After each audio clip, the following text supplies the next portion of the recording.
Hello, folks. Welcome back to another episode of the High Fantasy Podcast. Today we have another author interview for you. This time we have Jeffrey L. Kohanek with us today. Jeffrey Kohanek is the author of the RUNES of ISSALIA trilogy, the follow-up 4-book series, WARDENS of ISSALIA, and the standalone title, Rogue Legacy. Jeff grew up in rural Minnesota, where comic books sparked his young imagination, inspiring fantasies of heroes with superpowers saving the day. His taste later evolved to fantasy epics, featuring unlikely heroes overcoming impossible odds to save worlds born from the writer's imagination. Jeff's upcoming release in autumn 2019 is a whole new epic fantasy series, which I'm sure his fans are eagerly awaiting. We had a fantastic conversation with Jeff, and we really liked his modern take on the classic epic fantasy, and there's a lot of interesting stuff that we dug through with this interview. And this interview is pretty special because it coincides with Jeff's promotion for his books, so you can look at the links in the description down below to get his books. So yeah, without further ado, let's roll right into the interview with Jeff L. Kohanek. So hello everyone, welcome back to another author interview with the High Fantasy Podcast. Today we have Jeffrey L. Kohanek. Thank you for coming onto the podcast, Jeff. Thanks for having me. Jeff, just please describe a little bit about your writing and the world of Issalia. So my writing, if you want to talk writing style, I'm highly influenced by Brandon Sanderson. Say that he's most similar to my writing style. And the world of Issalia, really, it was the first world that I wrote. My first novels are all in that after not really writing in a creative way for a few decades, right? It was one of these things where when I was in college, the responsible thing was for me to graduate with an engineering degree versus, becoming a writer. So that's the route I went. And then, eventually things changed and I came back and started writing because I kind of had this story nagging at the back of my head, and it was really based around a magic system. So I love magic, so I'm really into magic systems, and hence the Brandon Sanderson thing, right? Interesting. So that the whole story started with the magic system, how I can, and how the world is infected by it, etc. And real briefly, and it's a little bit of spoiler, but not much. The way it works is similar to in The Name of the Wind, how if you know the true name of the wind, you have power over it. Right. Right? In this case, symbols, there are true symbols that represent, we'll call it an energy or an emotion. So for instance, if you know the symbol for gravity or increased gravity, and you apply magic to it, then increases the gravity of the object it's applied to.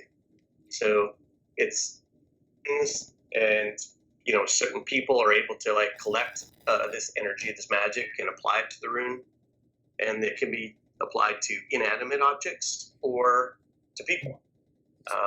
But it's temporary. It runs out after we'll say an hour, and then it kind of expires. Slowly, just dissipates because that energy is being used or released. There is a means to apply it permanently, but that comes at a cost, and I don't want to explain that anymore. Okay. Yeah. That is a hard spoiler. Right. Yeah. There's so much just to say right off the bat. I know it's very unique. It reminds me a lot, Jeff, of those fantasy, massively multiplayer online games. Like World of Warcraft and stuff like that. Right. Which I played a lot of. Yeah. Well, there you go. Right? Yeah. Ironically, my favorite one was called City of Heroes, where you get to create your own superhero. So cool. It's funny. I write in epic fantasy, and I played all these MMOs, and my favorite one's a superhero. Yeah. MMO. Yeah, City of Heroes, I think I tried that once, they had a demo of it, and I remember this was in 2008 or something. It was a long time ago. That's pretty late, actually, because I started in 2002 or 3. Oh, wow. Yeah, it was a while back. Yeah. That was your video game craze right around that time. Yeah, for sure. Well, I guess going off of the fact that you had an engineering degree and then you're kind of like creating a magic system that's kind of based off of physics. It seems like it could be, as with your explanation of gravity as a symbol. Have you read Foundry Side by chance? It's a new book by Bennett Jackson, I think his name is. I think it's his debut fantasy novel. Yeah, I've heard of it, but I have not read it yet. Okay, yeah, it has a sort of similar premises and obviously you can kind of see the correlations with Brandon Sanderson's Final Empire series, the Mistborn trilogy as well. Was that sort of an early inspiration for you? A little bit, and honestly, I came to the idea when I was reading The Way of Kings, so his first book in Stormlight. Yeah. That's when I came to the idea, and then once the idea struck, I had to start writing something around it. Right. But like I've been reading fantasy for 4 decades, so it's my influence is a collection of 4 decades over hundreds and hundreds of books. Just that's the easiest thing to point to. Right. Yeah, for sure. So I guess another parallel to the Mistborn trilogy is the idea of a very controlling government, and a government that kind of dictates what different citizens can do and cannot do. And I think for Buried Symbol, you mentioned in your Amazon page that it's important for you to write a story kind of centering around this. A quote from the page is, "The government having an inordinate amount of control over citizens' lives is an important premise for you as a writer." So can you tell us more about this motivation? Was it something that you came across in history, or was it a more personal sort of experience that you were drawing on, or what kind of made you want to tell a story surrounding this sort of topic or theme? Or you just watch the news all the time. Yeah. Yeah, exactly. I'll start with, in the end, there's more than one bad guy in my first series, the Runes of Issalia. The government is one of the bad guys, and especially in book 1, people mistake Brock, my main character's rival, as being the bad guy. And they're like, "Oh yeah, he's, he doesn't have a lot of depth, etc." I'm like, well, here's the thing: he's just a distraction. He's not the real bad guy. The bad guy is the government. Right. Yeah. Instead, he's just spoiled and definitely somewhat psychotic person, and that's it. But the government is kind of a bad guy in that series. And what I wanted to do there was, so first off, you look at today's news, right? You can see that governments across the world, they lie to people, and they have conspiracy, and there are conspiracies, and they do things to manipulate people's lives. And this is the age of information. It's still happening. Imagine it happening in like a medieval / Renaissance type period. Right. I mean, people don't know better. And then take it another step further, combine church and state into one. Mm-hmm. So they tell you, hey, here are the laws that you have to obey to live your everyday life. And by the way, here are the things you have to do if you want to, have the blessing of your God and have a better afterlife, or a better, next life. If, actually in this case, that is what they point at, is that you'll get a better next life, because it's a... Right. And it's a caste-based system going on. So all that kind of pulls together, and it creates where certain people are weeded out of society because they're not given a rune. So in this caste-based society, certain runes are kind of like the bottom of the barrel. These are the ones who are,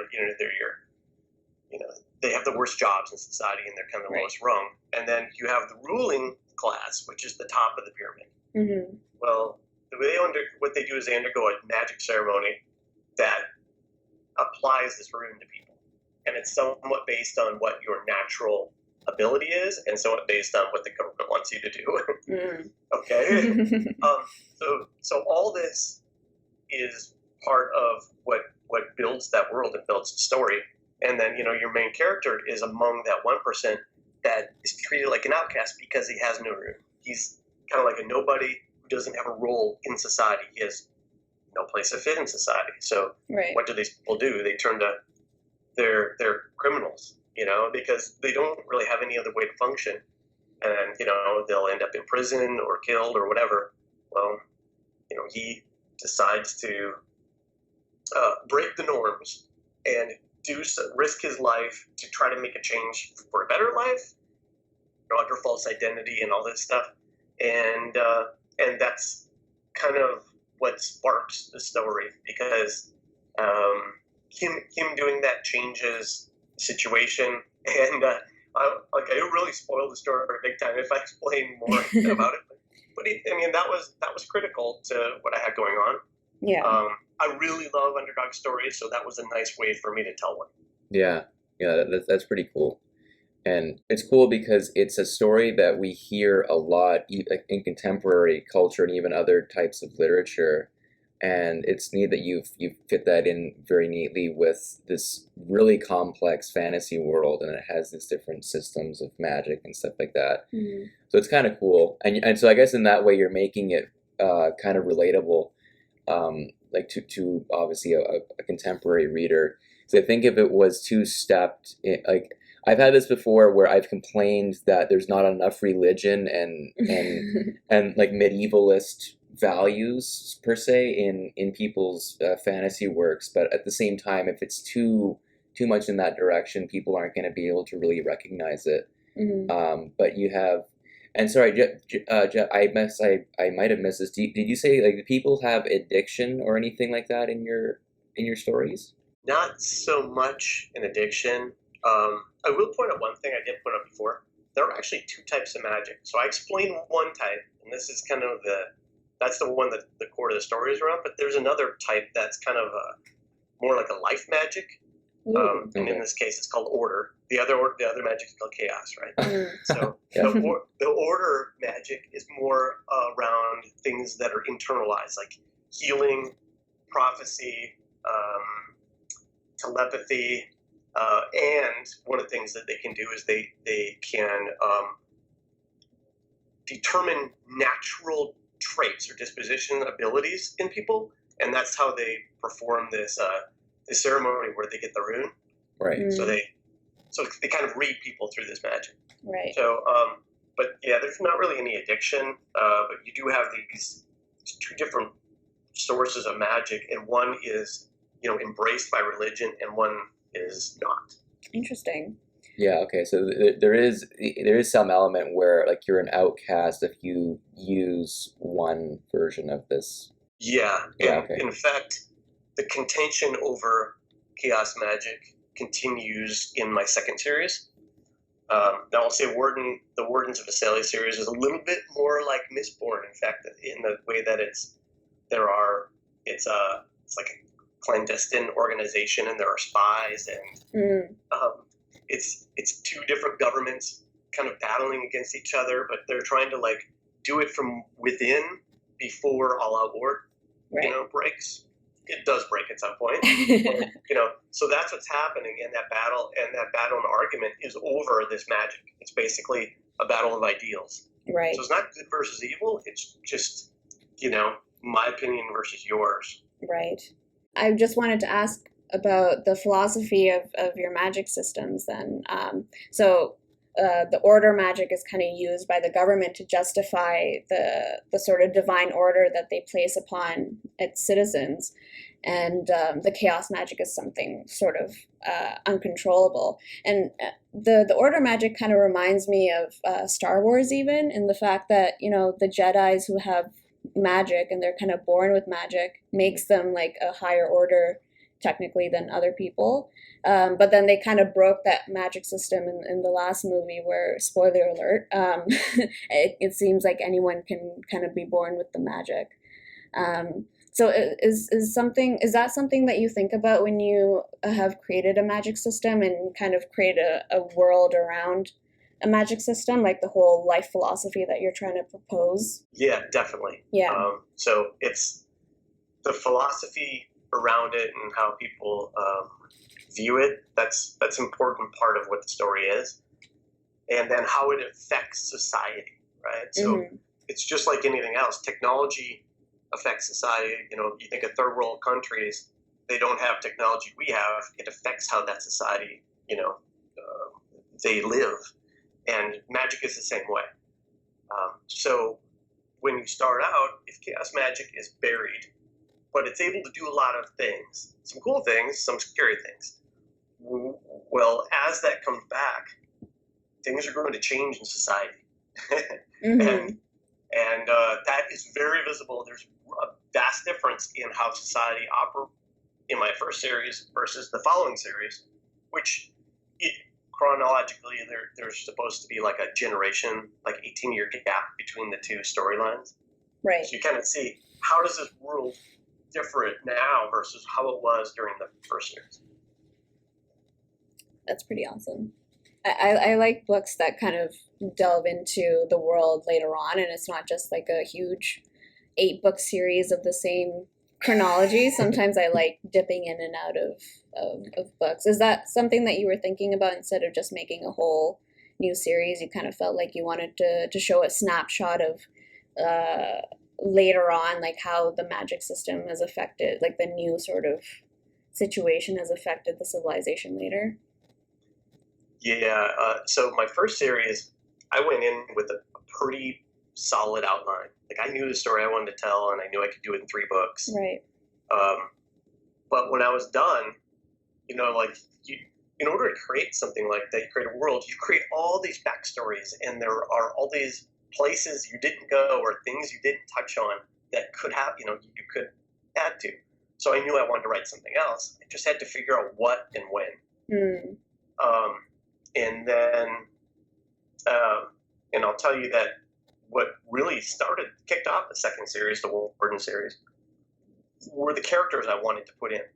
So there were 4 main characters I went in thinking like, I really want to. And the first was this boy Everson, who was born. He's born like crippled, so he can't walk. His legs just don't work. And his but he's super, super smart, highly intelligent. And his motivation in life is, more than anything, he just wants to be useful because of his physical ailment, he feels like he's less useful than other people. So that drives him. That's his, motivation. At the same time, he's adopted to this family as a baby, and he grows up with a sister the same age. Her name is Quinn, or Jacqueline. Quinn is, she grows up with him, and they're, best friends, but, he's getting picked on by kids in the village, right? Well, she's the one who defends him. So she becomes kind of like this bold, defiant person against bullies, right? She just can't stand them. So what ends up happening in the story is he ends up going to the school where he's going to develop inventions that mix magic and technology together, right? And then she goes to a school in the same valley because she wants to be with him, but she's going to train as a military school, so combat. Oh, okay. And she's well suited for that. However, other things are happening, and both of them at some point end up getting drawn into this secret organization called Icon, and they become wardens, right? Where Quinn, her natural abilities make her great to act as like a spy, and while Everson, his natural abilities make him perfect for being like Q on James Bond. He's creating gadgets that these spies can use, and crazy weapons and that kind of stuff. So those are 2 characters. The other 2 were twins that are children of my main characters from the first series. And what happened is there are 2 main characters in my first series who are the strongest people strongest magic users ever seen, right? So they're just kind of like, but then they end up getting together. Well, they have kids who are very powerful magic users because this stuff ends up being hereditary. Oh, okay. Right? So, for these twins, it was very important to be twins, and it's a boy and a girl, and they have different skills and they have certain attitudes. So when I constructed the story, I'm like, okay, what could happen in this world? What would happen if 20 years went by or 18 years went by, right? And then these characters are in it. We saw what happened with the government at the end of the first series. Well, what happens if some of those people come back and they decide they're going to fight back and try to take over the world and all this stuff? So that's kind of what happened, and it really is. It was very logical. So I tend to be, because of the engineering background in me, I tend to be very logical. So and very rarely do I have a plot hole because of that logic. So logic, and I think I do a good job telling stories. Mm-hmm. So those are my strong points, along with magic systems, right? Right. I know my weakest point is probably prose, but that gets better and better the more you write. And I'm having so much fun telling stories, and so I just keep going. Yeah, I guess the big thing about of storytelling is writing gets better with practice, but you have to first have an idea to tell a story. So that's kind of where you have to get started. And you do have a lot of great self-awareness, Jeff, which is good. Yeah. It's very helpful, especially for writing this kind of genre, I think. Because I think this is one that is really easy to get carried away, and you can get way too deep into, for sure, things. Well, one thing I did want to ask just before we kind of move on to our next official question, though, Jeff, is like to me, a lot of this, and the way that you have conceived of this story and what is actually happening, it seems like it's kind of, in a way, a simulation for things that we are experiencing perhaps politically now, or even within the next 50 to 100 years. I'm kind of making that guess, but do you have that kind of mentality in your writing with how the government treats people and the things that we have with social class? I guess my mindset is, I mean, I want to tell these stories, but more than that, I'm kind of the writer. Let's say you go to a movie, right? Sometimes you want to go to a movie that's really deeply moving, and you're going to cry or whatever, and go to see the Avengers, and you just want to have a fun movie. Mm-hmm. I'm the Avengers. That's what I write. So I see. Okay. Yeah, and at the same time, I try to include characters that are challenged, or maybe will help people see things from another person's perspective, and maybe they'll be a little bit more compassionate, right? So if I can make an imprint on the world to make people a little bit more compassionate, that is about the only side motive I have out of the writing. Otherwise, I'm just writing for fun. Interesting, yeah. So it's almost like you're conceiving it as you're just wanting to entertain people, and like from like this really honest place of just have fun in the fantasy world. It's interesting, yeah. But I think we kind of have this expectation, Jeff. Just to be honest, like we have an expectation of authors a lot of times, or people who write fantasy, that they are trying to get at some really edgy problem that's happening in society. Hence my question with addiction, because I was just like, I swear we've talked to at least one person who had a very similar kind of backstory, and then they explore that within their story, because it's a very relevant problem in society now, obviously. And with magic as well, it seems like it's a big sort of topic. Magic is a placeholder for drugs in so many series, right? And so you're very logical in how you think, and you seem to have like the fact that you were able to predict that you wanted to have 3 books from the outset at least was quite astonishing, because some people, they have just no idea. I mean, for me, it's kind of hard to even estimate. Yeah. For my own, like I could see 3, but I can also see 2. I could see 4 or 5 if I really wanted to. I can see just 1. It's the gardener versus the architect. Yeah, I think Jeff is. I think you're definitely an architect type author, and it's cool because we've had like gardener after gardener like or a mix of them as well. Yeah, I mean, ultimately everybody is kind of a mix, like a hybrid, right? Yeah. But Right. I'll say that my first series was much better outlined than my second series. What ends up happening, I think, is the more you write, the more you go toward the middle between pantser and outliner. Interesting. And now I'm like right in the middle. I'll put a few dots along and say, okay, here's where I want to go, but I have no idea how I'm going to get there. The first book, the first series, I knew how I was going to get there. Yeah. Yes. Spontaneity can't be like utterly lost. It's got to be. Yeah. And you can't really plan for it. What I enjoy and I've learned to enjoy is running through the eyes of my character and letting them take me to where they want to go. Right? Where, when I first started, I kind of didn't understand that completely. By the time I got done with our first series, I'm like, wow, I totally get that. Yeah. And nothing's more amazing than writing a chapter, and at the end, you're like, wow, I had no idea that was going to happen. Yeah. So that's pretty cool.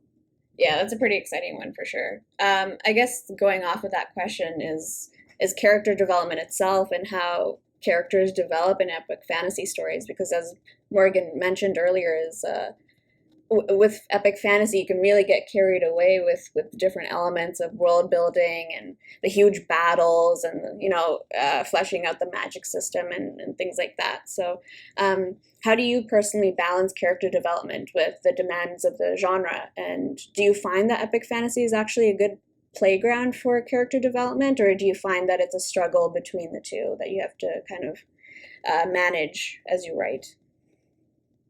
Well, yeah, I think it's actually a great playground for character development. I will say for world building, the biggest problem I see some authors make is that they will do info dumps, right? You just see like 5 pages of nothing but like, here's all the setup, and then dialogue starts happening. Right. And, by the time you get to page 4, the reader, you already lost some readers because they're like, okay, I want something to happen. Yeah. I make a conscious effort of sprinkling in world building as the story unfolds, right? So you're kind of slowly painting it in between dialogue and action and emotion and whatever. So I think I do pretty well with that. And as far as epic battles go, both of my first 2 series, and I don't know what's going to happen in this next one, but the way the first 2 work is the big, huge epic battle, and both of them have an epic battle that's like 50 to 70 pages long. Oh, wow. That doesn't happen until the last book in each series. Okay. By then, your characters are all developed, and you're able to, because when you have an epic battle, at least the way I write them, is there are a whole bunch of things going on at one time. So you have to hop around from head to head to head, because I write it third person. Right. So you hop around from different perspectives, because all these things are happening simultaneously. If the character isn't well developed by the time you get to that point, you don't understand their feelings and motives and abilities, so you don't want to throw all that in at the beginning. So you have to figure out what point that's going to come.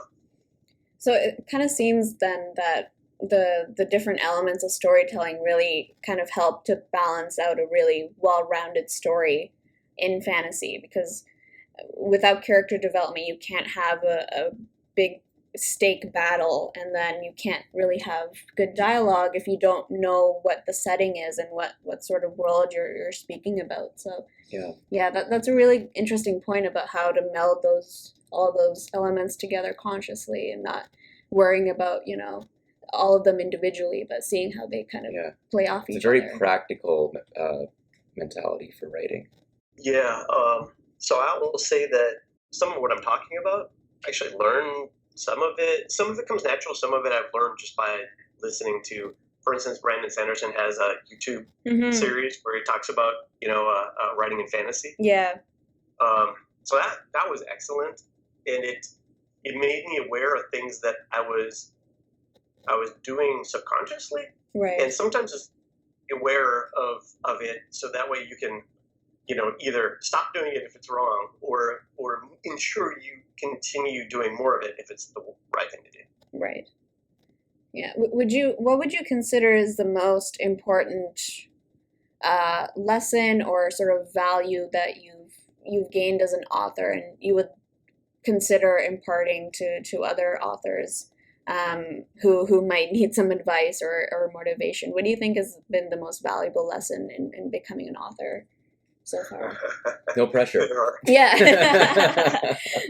there are Throwing so a many curveball. lessons. Oh my, there's so many. You know, like first thing, you know, I would say absolutely get an editor. Everybody needs an editor.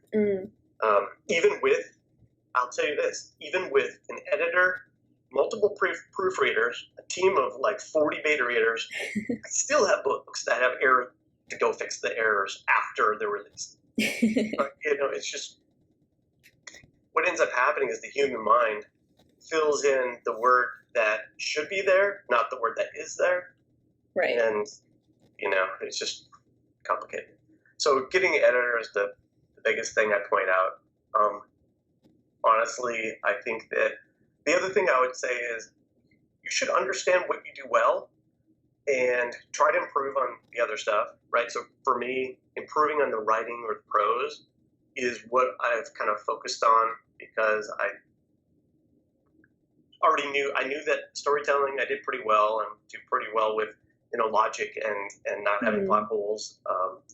Characters I do pretty well, and granted I wasn't as great at making a full three-dimensional character when I started as by the time I got done with it into the first series.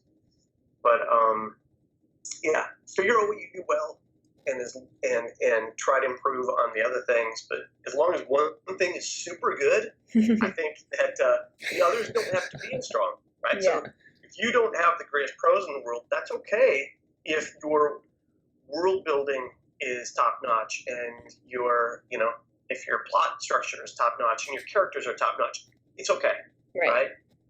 Yeah. So, but at the same time, if you've got amazing flowery purple prose, maybe you don't have to have the best plotting. Maybe your plot can be kind of, well, flat and not have a climax because people are just amazed by the words on the page. I don't know. Yeah, there's definitely different ways to go about it for sure, and I think readers don't expect a perfect book, especially if it's your first go at a series or whatever it is. But I think readers are like coming along for the ride more and more. Like they're more loyal to a certain set of authors, and you know the concept of auto buy, where as soon as you see a book title by that author, you're like, okay, I'm going to buy it just because I know this author and I've been on this journey with them. And you see how much they've grown. And there's so much more media now that you can access for that person, right? Like I'm sure at someday, Jeff, we're going to have an Issalia wiki in which a person like me who loves backstory and all the lore and stuff like that will troll for hours and hours and hours. Yes. You know, click on all the articles, maybe make some changes. This isn't right. Yeah. That could happen someday. I am getting a lot of like emails and comments from people saying, when is the next series? Like the next Issalia series, right? Yeah. Well, I left some hooks in the end of the last book for more to happen. Right. I didn't, I wrapped up like 95% of the stuff, but there's this one little thread that's still there, and I have a plan for it. I just don't know when I'm going to write it because I have this other thing I wanted to work on. Right. So far, Jeff, you've published your Issalia books in pretty quick fashion, with the first book, The Buried Symbol, being released in May of 2016. What was it like being immersed in this world very thoroughly for such an extended period of time? Yeah, actually, it's like 5 years from the time I started writing the first book until the last book was published. So it was just that one world. And it was, a lot of it was, these things are all in my head that are going on in the world, and I had to get them out. But at some point, I started feeling like, if I keep going right now, I'm going to lose momentum, and I won't enjoy it as much as I've been enjoying it, because I have to do something new for a little while. And I didn't want to do that because I figured that'll come through in the story. But I had a great time writing the 8 books I wrote, and it's like close to my heart, and I feel like I can walk around in that world. I probably do in my dreams, and I don't even know it. Yeah, it's always incredible to me to meet such prolific writers who write who are able to have all these stories crafted in their minds of the world. Brandon Sanderson is one of them. It's just incredible how many thick books he can churn out that are still like amazingly written and tightly plotted, and it's just imaginative, and you're just like, oh my God, how can you do all this all at once? And I mean, you have the final book released in March, right, of the Issalia world, and the upcoming one in autumn of this year. So it's kind of like you're transitioning between the two worlds, and even that just seems like mind-boggling as well. Well, and I'll say that my books, like, I don't do any 800 to 1,000 page tomes. It's not me. I tend to have faster pacing, focusing a little bit more on the character, plot, emotion, and action. Right. So I usually do around 300 pages, give or take 50. I guess 280 is probably my smallest book, and then 340 or something like that is my largest. Right. And again, it kind of goes with the entertainment of your works as well, for it to kind of go in that fast pace and be more about the emotions and things like that. So, yeah. Okay. So I guess we'll segue into the final question, and this one again is a bit more philosophical and about your motivations. So you mentioned that you like writing about underdogs or reading stories about underdogs, and that seems like a very common theme in fantasy. Even from the original modern fantasy, the Lord of the Rings, all the way down to Game of Thrones, which is supposed to be subverting a lot of the tropes we see in Lord of the Rings. But they're both about the underdog, the unexpected nobody who disrupts a political or social regime. Why do you think fantasy has this through all the different iterations of the genre? And is it because the readers see themselves as underdogs and like to see themselves reflected in the writing? And also, as a writer yourself, what drives you to write about underdogs? Is it because you've seen it so much in comic books and in fantasy you read, or what do you think is the motivation behind that? Yeah, as a reader, I've always been drawn to the underdog stories, and like I cut my teeth in fantasy, on like Narnia and Tolkien. But what really hooked me is I read David Eddings' The Belgariad when I was 13, 14, right? Those 5 books, and like that's a great underdog story. And it just, like, since then I've never stopped reading fantasy. So I read that one and the following one, and some others. But I think that in the end, a little bit of people seeing themselves as underdogs, yeah. I think it also makes you think that, well, if this nobody can rise up and save a world or become important or whatever, then anybody can. It gives me hope, and it's largely about hope. Right. And I tend, unlike witches, like grimdark is pretty common nowadays. Like it's kind of a big hot trend. Yeah. I write more hopeful stories than that. I mean, the dark stuff happens, but it's still mostly about people who want to do the right thing, or sometimes you have an anti-hero who does the right thing in spite of the fact that it's not his favorite thing to do. But I tend to write more hopeful stories, more like the classic fantasy I grew up on. And I think that I'll add this. I read grimdark for a time. I was kind of hooked on it for a while, but it started to become it started weighing on me. Like it was depressing. All these people are really bad, and they're doing bad stuff to everybody. Right. That's and every time you fall in love with a character, they get killed off. There's only so much. A few can die, but not everybody. Like you're breaking my heart, George R. R. Martin. That kind of thing, right? Yeah.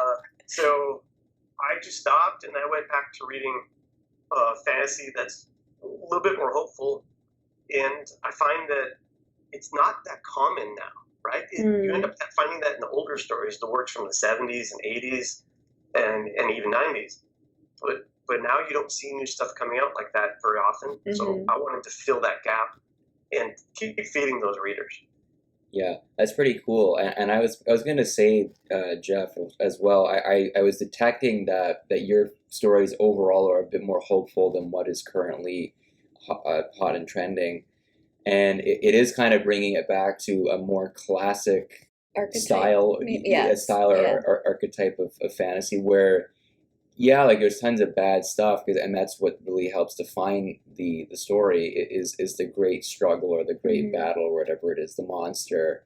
But there's always a good resolution to it. Like it's not just you're left devastated at the end of the story. Yeah, you know, and there's no way forward. Yeah, I think that people, like for the most part, they kind of like that along the way, but it can't possibly always end like that or just be.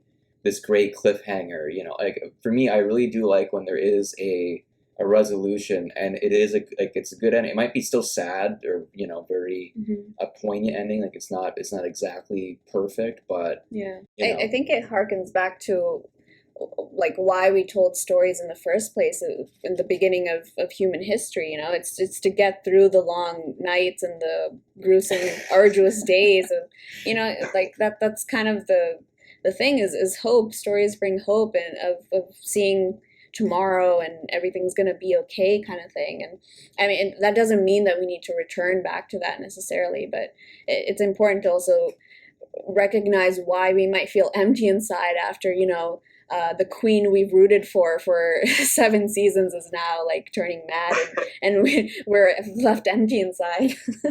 So I guess it's a really important point to kind of, you know, juggle the different branches of fantasy, and especially since fantasy is such an expansive genre, there's so many different subgenres that it's important to not lose one for the other sometimes. Professor, I totally agree. Yeah. Yeah, Dr. Kohanek, do you have a point to concur with? Yeah, we're doing our PhDs in fantasy literature, and right now. I'm kidding. Oh, really? No.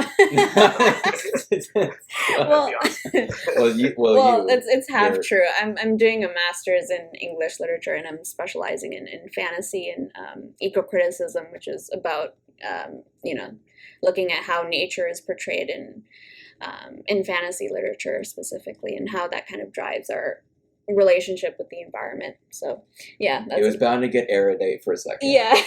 From the beginning of time. From the beginning of time. All right. Well, but I guess, Jeff, why don't we return to you telling us about your upcoming release in autumn of this year? Okay. So, this is going to be brand new news because I haven't really explained this to anybody. But I'm working on a new, I'll call it even a franchise, a world that I call Wizardoms. So it's kind of like a kingdom, but it's run by a wizard or all by wizards. Dang. So that's kind of a key part of the world. And you can kind of think about how that might be in society where, okay, so you've got wizards, and it's almost like Jedis, right? They're a class above everybody else, and they're in the rule. So it's kind of the inverse of what I had with my previous series. Right. But anyway, so they're in control, and gods or the interaction of gods is kind of heavily tied into how all this works. I don't want to get too much into details, but here's what I will say is that my favorite series of all time is Wheel of Time by Robert Jordan. And I realized that they're long books, and it's 14 books, and it's a lot to read. And I also realized that some people have problems with the pacing of those books. Sometimes, especially in the middle books, like between the beginning and end, not a lot actually happened. Like, you told stuff, but like the main plot didn't advance. Right. I enjoyed it because I just loved the world so much, and I liked the character and the character so much. So anyway, my point is, Wheel of Time has heavily influenced me, and I wanted to tell a Wheel of Time-like story. So you will see influences of Wheel of Time, but with, I'll call it modern sensibilities. In other words, faster pacing, much faster pacing, right? So books are more like 350 pages instead of 1,000. Right. And but it's still kind of like this thing where it starts out small and you've got a cast of characters that kind of grows over time. It becomes more epic in scope, and at the end, the world is vastly different. So that's the story I'm telling. Now, the other part of Wheel of Time, I really love the character Matt Coffin. So he was my favorite character. And he's kind of the roguish thief kind of guy who's a little arrogant and a little bit of like people think that he's a womanizer and that kind of thing. Well, I wanted to have that character, this somewhat anti-hero, be like the main guy. Granted, he's not the only one. There are others. But so I have his character. His name is Jarrell Landish, but he's also known as Jace because he has such a legend around the things that he had accomplished by the time he was in his late 20s. He has to go around by a different name, otherwise people won't trust him. Oh, so that's why he calls himself Jace. So that's kind of fun. But yeah, the first book is complete. I'm writing the second book. I wrote a prequel that will be, free to anybody on my newsletter list, and it's pretty good size. It's 20,000-ish words, so it's a pretty good prequel novella. My plan is to release book one of this Fate of Wizardoms series. So Fate of Wizardoms, and as you can tell, it's actually going to, the whole world it's not going to be pretty at the end. I'll just say that. Anyway, but it's still a hopeful story. But Fate of Wizardoms will release October 1st, and then I'm shooting to have books 2 and 3 released by the end of the year. So I'm writing hard and fast right now. Oh, wow. Trying to get 3 done so that a fair chunk of the series is complete and ready for readers, and I'll probably wrap it up at around 6 books sometime next year. Wow, incredible. Jeez. Yeah. Yeah, I'm pressing hard, and I'm gonna actually be honest here. I work a day job right now, and I'm pushing hard to have more books out in the world and tell really good stories and have people love them, so that I can quit that day job at the end of the year. That's fun. Yeah. Right. So I can just keep writing, and hopefully that will, pay the bills, and I can just live a wonderful life of an author, because I enjoy it immensely. Right. Yeah, I was just gonna ask, what's the rush, Jeff? But no, that's such a great goal, and I'm really glad that you're taking the steps to do that, because I think a lot of people want to write books or a book, or they've written a book and published it, and they don't feel the momentum to carry them. But it seems like you have really planned out how you want to have that pacing yourself of not just your own books, but your own sort of career. So good on you. That's really good. Yeah, it's awesome, man. Good for you. Yeah, I will say this too. My first book, it took me a year to have one draft. Right. My first draft, and it was really unpolished. But the more you do something, the better you get. And I'm at a point now where I can have a 100,000-page book written in about 8 weeks. Wow. And then go through numerous revisions and send it to editor and all the other stuff while I'm writing the next book. Wow. So you get better as just like anything you do. Yeah, for sure. And I think it's a good point to end off at as well. So if you could just sign off with whatever last sort of comments that you have, and also where we can reach you on social media as well. Your websites, where we can get your books. Yeah, all of that sort of stuff. And we'll have links to your books in the comment section, or in the description box on our YouTube channel as well. Okay. Yeah, you can find me. My website is JeffreyLKohanek.com, and that's JeffreyLKohanek.com. And my most common social media is Facebook. I'm on Facebook multiple times a day, every day. And, it's Jeff Kohanek is my personal account, and Jeffrey L. Kohanek would be my page. And I dabble in Twitter. at JL Kohanek. You can find me on Twitter. I go there not nearly as often. Like, the Twitter feed is just so full of stuff. I don't even know where to start sometimes. But Facebook, I feel like it connects me closer with people, and I like that. I love talking to people about my books, if you can't tell, because you can't shut me up. And lastly, I'll add that I have an email address that anybody can contact me at anytime, and that's jlkohanek, Kohanek, @gmail.com. The first book in both my series, so The Buried Symbol and A Warden's Purpose, both books will be free from June 10th through 14th on Amazon worldwide. Whoa, okay. And then my box set, Wardens of Issalia, will be 99 cents on Amazon US and UK from June 11th through 17th.